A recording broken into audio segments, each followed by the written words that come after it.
अगर मैं आपसे कहूँ कि आपका ब्रेन ही आपको गरीब बनाए रखता है, तो आप कहोगे कि यार ये कैसी बात कह रहे हो? लेकिन आपने कभी नोटिस किया है कि कुछ लोग ज़िंदगी भर मेहनत करते हैं, फिर भी पैसे के मामले में हमेशा स्ट्रगल में रहते हैं। जबकि वहीं अदर हैंड कुछ लोग बिना ज़्यादा दिखावे के धीरे-धीरे फाइनेंशियली पीस हासिल कर लेते हैं। तो ऐसा क्यों होता है? क्योंकि इसके पीछे होती है एक हिडन साइकोलॉजी और आज हम उसी हिडन साइकोलॉजी की बात करेंगे जो एक्चुअली में तय करती है कि आप पैसा सँभालोगे या फिर पैसा आपको कंट्रोल करेगा। क्योंकि पैसे की जो प्रॉब्लम है ना, वो कभी सिर्फ़ पैसे की नहीं होती है। वो एक्चुअली में होती है आपके सोच की, आपके थॉट पैटर्न की। और हमारे ब्रेन के पुराने पैटर्न्स इसी से डिफाइन होता है कि हमारी सोच कैसी बन रही है। एक चीज़ समझना ज़रूरी है कि जो हमारा ब्रेन है ना, उसे कहते हैं द सर्वाइवल ब्रेन। एक्चुअली में ना हमारा दिमाग करोड़ों साल पुराना है। वो ऐसे डिज़ाइन हुआ था कि इंसान ज़िंदा रह सके। वेल्दी बनने का कांसेप्ट उस टाइम पर नहीं था। उस टाइम पर ये था कि आप किसी भी तरीके से बस ज़िंदा रहें और उस टाइम पे गोल बहुत ही सिंपल था। आज का खाना मिल जाए, इसीलिए दिमाग हर चीज़ को ना शॉर्ट टर्म में सोचने का हैबिचुअल हो चुका है। उसे लगता है कि जो चीज़ है बस अभी है, अभी सेफ रहना है, अभी रिवॉर्ड चाहिए, अभी खाना चाहिए, तो वो अभी में जीना सीख गया है। और करोड़ों साल की इस जर्नी में अगर आप देखेंगे, तो उसने ये चीज़ सीखा है शॉर्ट टर्म प्लेज़र। और ये समझना ज़रूरी है कि जब सेम दिमाग मॉडर्न वर्ल्ड में आता है, तो वो लॉन्ग टर्म वेल्थ को भी ना उसी शॉर्ट टर्म इंस्टिंक्ट से हैंडल करना चाहता है। उसे लगता है कि ये भी एक शॉर्ट टर्म इंस्टिंक्ट की तरह ही जो है डील किया जाए और इसको भी वैसे ही डील किया जाए जो वो करोड़ों सालों से करता आया है। तो अब यहाँ पर समझना ज़रूरी है कि हम यहाँ पर सेव करने से ज़्यादा स्पेंड क्यों करते हैं? क्योंकि हमें उसमें कम्फर्ट महसूस होता है। क्योंकि दिमाग कहता है कि यार कल का क्या पता? अभी एन्जॉय कर लो, अभी मज़े कर लो, अभी में जी लो। और इसीलिए एक्चुअली में ना ये सर्वाइवल ब्रेन एक्चुअली में आपको सेव करने से ज़्यादा स्पेंड करने में लगा देता है। और आपको ये जानकर बड़ी हैरानी होगी कि एक्चुअली में आपका ब्रेन ही ऐसा है जो आपको इस तरीके के पैटर्न में डालता है। तो अब सवाल उठता है कि ये जो सर्वाइवल वायरिंग है, हम इसे कैसे सही कर सकते हैं या फिर हमें ये जो पुअर साइकिल में बनाए रखती है, ये हम इसको कैसे सही करेंगे? तो देखिए, सबसे पहले आपको ये समझना ज़रूरी है कि कम्फर्ट ट्रैप क्या है? देखिए, मनी साइकोलॉजी की सबसे बड़ी आयरनी ये है कि हम कम्फर्ट के लिए पैसा कमाते हैं, पर वही कम्फर्ट ना हमें ग्रोथ से रोक देता है। और एक चीज़ समझना ज़रूरी है कि जैसे जॉब में हमें थोड़ा-सा स्टेबल इनकम मिल गया ना, तो रिस्क लेने का डर शुरू हो जाता है। क्योंकि दिमाग कहता है कि यार सेफ रहो ना, अननोन में क्यों फँस रहे हो? अननोन चीज़ों को एक्सप्लोर मत करो, कहीं कोई रिस्क हुआ, फँस जाओगे, जॉब चली गई कहीं इससे अच्छी जॉब नहीं मिली।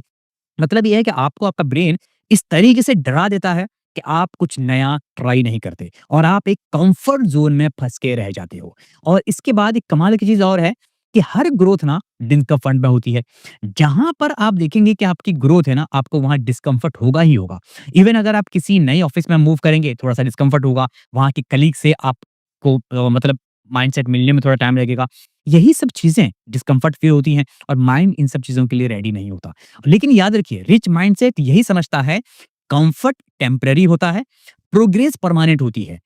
तो अगर आपको प्रोग्रेस चाहिए, तो आपको डेफिनिटली थोड़ा-सा डिस्कम्फर्ट वाले कंडीशन में आना पड़ेगा।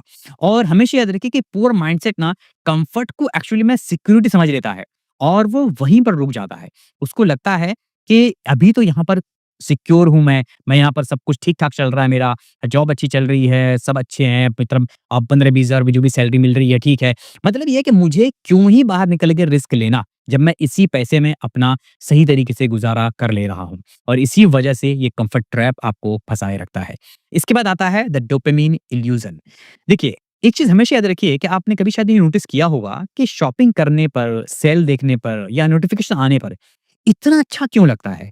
मतलब एक कमाल की खुशी मिलती है ना अंदर से, या कहना अजीब-सी फीलिंग होती है। तो यही वजह है कि हम एक्चुअली ना लॉन्ग टर्म इन्वेस्टमेंट या सेविंग करने पे हमें बोरिंग लगता है, क्योंकि वहाँ पर ना हमें एक्चुअली खुशी वो वाली मिलती नहीं है, क्योंकि हमें वो रिज़ल्ट नहीं दिखता। और हमें जो इम्पल्सिव स्पेंडिंग होती है वो हमें एक्साइटिंग इसलिए लगती है कि कोई यार सेल आ गया, चलो ये ना ये ले लो 20% डिस्काउंट, 30% डिस्काउंट। हमें वो मज़ा इसलिए आता है क्योंकि एक्चुअली में ना हमें उस वक़्त एक डोपामाइन मिलता है और वो डोपामाइन हमें इंस्टेंट ना एक खुशी देता है। और हर बार जब आप इंस्टेंट रिवॉर्ड लेते रहते हो ना, तो आपका ब्रेन डोपामाइन रिलीज़ करता रहता है और धीरे-धीरे वो एडिक्टेड हो जाता है इंस्टेंट प्लेज़र से।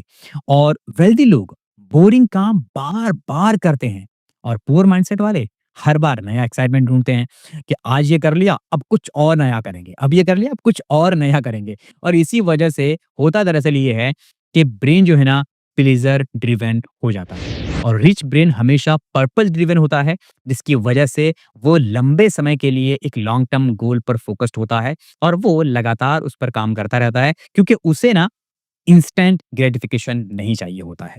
इसके बाद आता है तीसरा कमाल का आइडेंटिटी प्रॉब्लम। अब देखिए, यहाँ पर आपको एक चीज़ समझना ज़रूरी है कि जो हिडन आइडेंटिटी है वो क्या है, बिलीफ सिस्टम क्या है और प्रोटेक्शन मोड क्या है। तो देखिए, हिडन आइडेंटिटी ये होती है कि हर इंसान के अंदर ना एक हिडन आइडेंटिटी होती है, जो क्वाइटली कहती है कि मैं कौन हूँ।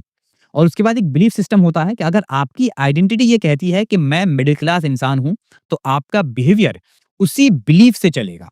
अगर आपने ये दिमाग में बिठा लिया है कि मैं एक मिडिल क्लास हूँ, मुझे 15,000 की सैलरी मिल सकती है, मुझे 20,000 की सैलरी मिल सकती है, 30,000 की सैलरी मिल सकती है, बिलीव कीजिए आपको उतनी ही सैलरी मिलने वाली है। क्योंकि एक्चुअली में आपने जो अपनी हिडन आइडेंटिटी है, उसके साथ एक बिलीफ बनाकर इकट्ठा कर दिया, उसे ब्रेन में बिठा दिया है। इसके बाद जो है ना, जो प्रोटेक्शन मोड है वो क्या करता है कि ब्रेन हमेशा उसी आइडेंटिटी को प्रोटेक्ट करता रहता है, जो वो एक्चुअली में मान चुका होता है। तो पहले आपने क्या किया, आपकी एक हिडन आइडेंटिटी थी, जिसको आपने कभी एनालाइज़ नहीं किया कि एक्चुअली में सबकॉन्शियस लेवल पे आप कौन हो? ये आपने कभी मतलब क्या कहते हैं उसे पता नहीं किया अपने बारे में। और उसके साथ जो एक बिलीफ सिस्टम आपने बना लिया था कि भई मैं मतलब क्या कहते हैं इंजीनियर हूँ, मैं डॉक्टर हूँ, मैं साइंटिस्ट हूँ, जो भी हो और मैं मतलब 50,000 कमा रहा हूँ, 1 लाख कमा रहा हूँ। तो आपने एक अपनी आइडेंटिटी बना ली कि भई मैं इतना कमा रहा हूँ और मैं इतना ही कमा सकता हूँ। ये एक आपकी एक आइडेंटिटी बन गई। और अब आपका ब्रेन क्या करेगा, आपको सिर्फ़ वही सारी चीज़ें दिखाएगा कि जिससे आपका वो जो एक सिस्टम बना हुआ है ना, वो सिस्टम बचा रहे। और आपका सिस्टम हमेशा ब्रेन जो है हमेशा उस सिस्टम को बचाने पर काम करेगा। क्योंकि जो सर्वाइवल ब्रेन है ना, उसका काम ही है आपको सेफ रखना। अब आपको सेफ रखने पर फ़ोकस करेगा और आपको वहाँ पर ग्रोथ नहीं दिखाएगा कि यहाँ से निकल के यहाँ चले जाओ ग्रोथ मिलेगी। उसका मेन काम है आपको सेफ रखना और सेफ रखने वाले कंडीशन में वो आपको लेकर डाल देता है और ये होती है आइडेंटिटी प्रॉब्लम। तो अगर आप पैसे के लेवल को बदलना चाहते हैं ना, तो पहले अपने आइडेंटिटी के लेवल को आपको बदलना पड़ेगा। समझ गए? तो आपको I want to be rich से पहले आपको ये सोचना पड़ेगा कि I am someone who manage money wisely. तो आपको ये समझना पड़ेगा कि यार मैं वो इंसान हूँ जो सब कुछ सही से मैनेज कर सकता है। इसके बाद आता है हिडन मेंटल ब्लॉक्स। अब देखिए हमारे सबकॉन्शियस में ना बचपन से कुछ बिलीफ्स भरे गए हैं। जैसे कि पैसा बुरा है और ज़्यादा पैसा आता है तो ईगो बढ़ जाएगा, सच्चे लोग पैसे की बात नहीं करते। ये बिलीफ इतने गहरे हो जाते हैं ना कि हम खुद अपने सक्सेस को सैबोटाइज करने लगते हैं। अब एक चीज़ समझिए कि अगर आपको किसी ने ये बोल दिया कि ये चीज़ बुरी है और सबकॉन्शियस लेवल पे अगर आपको पता चल गया कि वो चीज़ बुरी है, तो क्या आप कभी उसके पास जाओगे? आप अगर जाना भी चाहोगे तो आपका माइंड आपको रोकेगा। अंदर ही अंदर वो आपको कंट्रोल करता रहेगा कि यार वो जगह बुरी है, वो चीज़ बुरी है, वहाँ पर मत जाओ। और यही होता है कि ये हिडन मेंटल ब्लॉक्स जो है हमें पैसों से दूर बनाए रखते हैं। क्योंकि ब्रेन कहता है कि अगर रिच बनोगे ना तो लोग जज करेंगे। तो वो खुद ही एक्चुअली क्या करता है, ब्रेक लगाना शुरू कर देता है और आपका ब्रेन आपको कंट्रोल करने लगता है। और यही वजह होती है कि हमें लगता है कि यार हम ना अपने ब्रेन को कंट्रोल कर रहे हैं, लेकिन बहुत बार ऐसा होता है कि ब्रेन हमें सबकॉन्शियस लेवल पे कंट्रोल कर रहा होता है। इसीलिए कहते हैं ना कि आपकी बॉडी का ऑलमोस्ट 20% एनर्जी अकेला ब्रेन ले जाता है। क्योंकि ब्रेन को अगर आपने अंडर एस्टिमेट किया ना, तो ये समझ लीजिए कि बहुत बड़ी गलती है। और मुझे लगता है कि पैसे के मामले में हो, ग्रोथ के मामले में हो, किसी भी मामले में हो, सबसे पहले आपको अपने ब्रेन को समझना बहुत ज़रूरी है। अच्छा, अब यहाँ पर हम कह सकते हैं कि अगर आप किसी भी चीज़ को देखिए स्टार्ट करने में या किसी चीज़ को मतलब सोचने में अगर आपको लग रहा है कि मैं ऐसी सोच मेरी बन चुकी है, बचपन से ऐसा सिखाया गया है, तो क्या हम उसे बदल सकते हैं? डेफ़िनिटली बदल सकते हैं, उसे हम सही भी कर सकते हैं। अब उसे हम कैसे करेंगे? तो उसे हम करेंगे रीवायरिंग द ब्रेन। तो अभी रिवायरिंग ब्रेन में क्या करना होगा हमें? हमें ये देखना पड़ेगा कि जो भी आपके ट्रिगर्स हैं, उसे ऑब्ज़र्व करना है और डिले ग्रेटिफिकेशन को आपको प्रैक्टिस करना है और think in systems not goals. अब देखिए, बहुत ही बेसिक सा है, आपको करना क्या है कि जभी भी कोई फाइनेंशियल डिसीजंस आपको लेना है, तो सबसे पहले आप ये देखो कि ये लॉजिक से आ रहा है या फ़ियर से आ रहा है या ग्रीड से आ रहा है। आप अपने ट्रिगर्स को ऑब्ज़र्व करो, क्योंकि ब्रेन को जब तक आप ऑब्ज़र्व नहीं करोगे ना, ब्रेन अपनी मनमानी करता है। लेकिन जैसे ही जिस पल, जिस क्षण आपने ब्रेन को ऑब्ज़र्व करना शुरू किया, ब्रेन आपके सामने हथियार डाल देता है और वो फिर वही करेगा जो आप उसे करने को कहोगे। इसके बाद आता है डिले ग्रेटिफिकेशन। मतलब ये है कि जब कुछ खरीदने या कुछ लेने का बहुत ज़्यादा अर्ज आए ना, मन करे, तो बस 24 घंटे आपको रुक जाना है। ये वेट आपके ब्रेन को रिप्रोग्राम कर देता है। मैं हमेशा कहता हूँ कि आप ना एक काम कर सकते हो कि जभी भी आपको अमेज़न पे, फ्लिपकार्ट पे, किसी भी वेबसाइट पे जब कुछ खरीदने का मन करता है ना, आप उसे बस ऐड टू कार्ट करके छोड़ दो और आप देखोगे कि अगर आपने 100 चीज़ें ऐड टू कार्ट करी होंगी ना, तो उसमें से शायद आप 10 या 15 चीज़ें ही बाद में खरीदोगे। बाकी 80 टू 85 चीज़ें ऐसी होंगी जिसको आप बाद में हटा दोगे। मैंने ये खुद कई बार करके देखा है कि जब मुझे कोई चीज़ लेना होता है और बस मैं ये सोचता हूँ कि ठीक है यार, अभी ना अच्छा लग रहा है, इसे कार्ट में ऐड कर देता हूँ, बाद में ले लूँगा। और बिलीव कीजिए, वो मेरे कार्ट में महीनों-महीनों पड़े रहते हैं और मुझे फिर ख़्याल भी नहीं जाता कि क्या मैं उन्हें खरीदूँ? और एक टाइम पे जब वो चीज़ मुझे दिख रही होती है, तो लगता है कि यार ये तो अभी बहुत नेसेसरी है, इसकी तो बहुत ज़रूरत है, अभी तो इसका काम ही है, अभी तो लेना ही चाहिए। लेकिन अगर उसे मैं ऐड टू कार्ट करके छोड़ दूँ, तो फिर महीनों-महीनों वो अर्जेंसी कहाँ चली जाती है? क्योंकि एक्चुअली में ना, वो आपका ब्रेन है जो आपको एक इल्यूज़न बनाकर दिखा रहा होता है कि इसकी बहुत ज़रूरत है। जैसे ही आप उसको डिले ग्रेटिफिकेशन में ले जाते हैं, जैसे ही उसको 24 आवर्स के लिए आप छोड़ देते हैं, तो आपका ब्रेन इस चीज़ को समझ जाता है कि वो ये ज़रूरी चीज़ नहीं थी और फिर आपका ब्रेन किसी और जगह पर बिज़ी हो जाता है। तो ये समझना ज़रूरी है कि क्या रियली में आपको उसकी नीड है या बस आपके ब्रेन ने आपको एक फ़ॉल्स अलार्म दे दिया है। इसके बाद आपको हमेशा ये समझना है कि अगर आप अमीर बनना चाहते हैं, तो आप ये मत सोचो, बल्कि आपको ये सोचना ज़रूरी है कि मैं अमीर बनना चाहता हूँ वाला कंडीशन हटाकर मैं हर महीने इन्वेस्ट कैसे करूँ, ये सोचना है। आप ये हमेशा लोगों को लगता है, उससे पूछोगे ना कि क्या करना है तुम्हें? कैसे इंसान बनना है? यार मैं ना बहुत पैसे वाला बनना चाहता हूँ, मैं ना बहुत अमीर बनना चाहता हूँ। लेकिन कोई इंसान ये नहीं सोचता कि यार मैं ना एक मतलब कंसिस्टेंट क्या कहते हैं कि इन्वेस्टर बनना चाहता हूँ।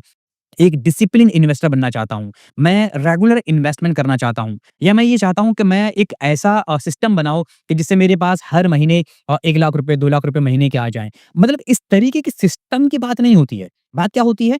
मुझे पास ना 1 करोड़ रुपए आ जाएँ, मुझे ना 10 करोड़ मिल जाए, मुझे 20 करोड़ मिल जाए।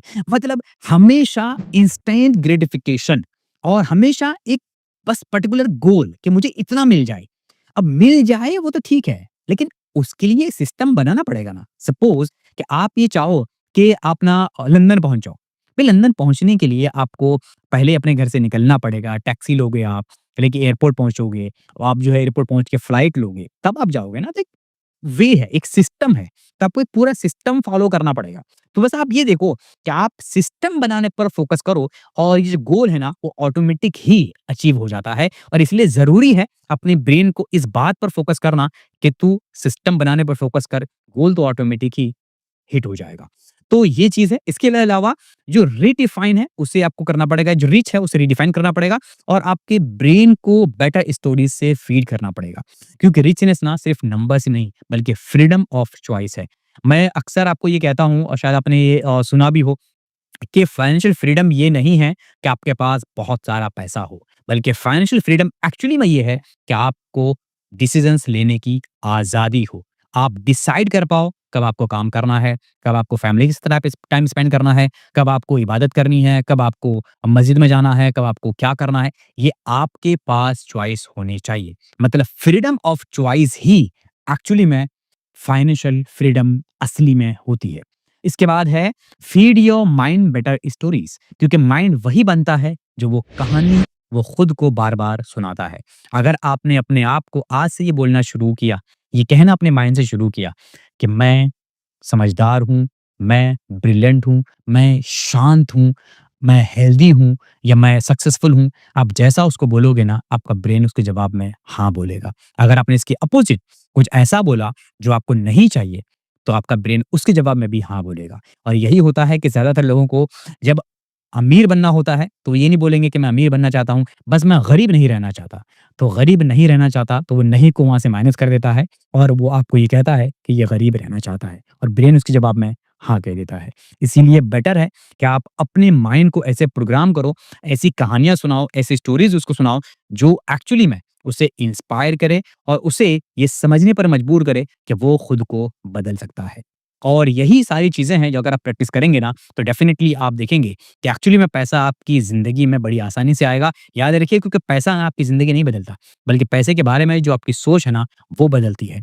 तो रिच बनना एक स्किल नहीं है, बल्कि एक स्टेट ऑफ अवेयरनेस है और आपका दिमाग या तो आपकी ज़िंदगी डिज़ाइन करेगा या फिर उसे रिपीट करेगा। याद रखिएगा कि या तो आपका दिमाग आपकी ज़िंदगी को डिज़ाइन करने की कोशिश करेगा या फिर उसे रिपीट करने की कोशिश करेगा। तो क्वेश्चन ये है कि क्या आप अपने ब्रेन के पुराने प्रोग्राम को चलाते रहेंगे या उसे खुद रिवायर करना सीखेंगे और उसे खुद रिवायर करेंगे। तो उम्मीद है कि आपको इस वीडियो से काफ़ी कुछ सीखने को मिला होगा और अब आगे आपको क्या करना है, आगे आपको ये करना है कि जो फ़ास्ट पैसा है, वो एक टेम्परेरी रिलीफ़ देता है और जो स्लो अवेयरनेस है, वो परमानेंट फ्रीडम देती है और ये चीज़ आपको अपने ब्रेन को समझाना है और आज से अपने माइंड को ऑब्ज़र्व करना शुरू करना है क्योंकि पैसा कमाना तो बहुत आसान है, पर पैसे के साथ सोचना सीखना बहुत ही रेयर होता है और बहुत कम लोग ऐसा करते हैं। तो मैं शमशीर अली, मिलते हैं अगली वीडियो में एक और गहरी डीप सोच के साथ। तब तक getting awareness done and take action.